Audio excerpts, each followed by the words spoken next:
I wonder how many autistic people out there have trouble taking their own perspective seriously. Because I've been here a lot. So, I mean, I've definitely had other people not take my perspective serious on a number of things. And I don't like that, but it took me a while to realize that I don't take my own perspective serious. See, I got diagnosed formally about 6 months ago, and after that, I started just thinking, you are autistic, you need to accommodate yourself, and if something upsets you, it upsets you. You can work on it, but you can't ignore it, which is what I always did. I didn't take it serious. I'm like, no one else gets mad at this, no one else gets upset at this, no one else is uncomfortable here. I gotta learn not to be. I gotta not take that serious. That feeling is nothing because no one else feels that way. And so, we do this a lot. We mask. We mask it away.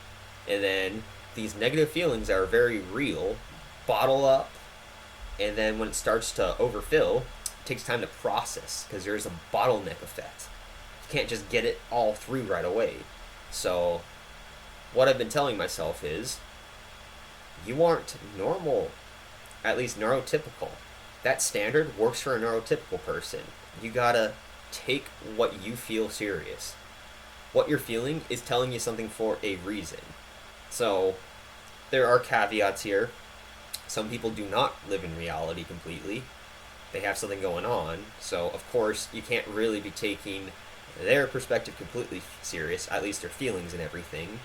But by and large, our feelings are telling us things we need to know. And it's imperative you learn how to read them opposed to ignoring them. It's been helping me out a lot. Helping me out and not letting people step on my boundaries, because that happened a lot. I would not be happy with something and just look the other way, not address the elephant in the room because, well, no one else does, so just deal with it. But what I've really noticed in these last 6 months or so, people tend to get upset at similar things. There's just a different magnitude of how upset people get. And I totally think I get more angry than the average person, so I don't just look at that and be like, oh, you are autistic so you can get as angry as you want. No, I'm not saying you can act however you want, just I can recognize the emotion as a valid emotion. I can act on it or not act on it. That's a choice to some degree. And it's more of a choice if you don't bottleneck it up. You'll be able to control it more. You'll be able to handle it more and process it easier. But something that happens, for instance, a lot to me is people tend to tell me like who I am, my behaviors, and almost look at me as if I'm generic. And I've been taking note of how neurotypicals feel when you project something on them or tell them they're doing this because of X, Y, and Z. People get defensive in general. And this is maybe just me, I've never liked that. I've never liked being told that I've never had this experience because I could see how you act and you just don't know how it is to blah, blah, blah, blah. And I'm like, I literally used to do that all the time because this, and that. But, people just think they can read into you more. And for some reason, that used to annoy me. And I would just be like, I shouldn't be annoyed at this. I shouldn't be annoyed at this. And eventually I'm like, you know what? They're overstepping something there. A couple people, I tried throwing it back at them. They get mad. So I was just like, wow, okay. All those years where I would get frustrated at people telling me about myself and trying to put me in a box makes sense. It's not that I'm getting mad over nothing. It's that everyone gets annoyed at this, and people tend to do it more to me, it seems like. So, of course, it happens over and over and over. Eventually, I'm gonna go nuclear on something that doesn't seem like anything.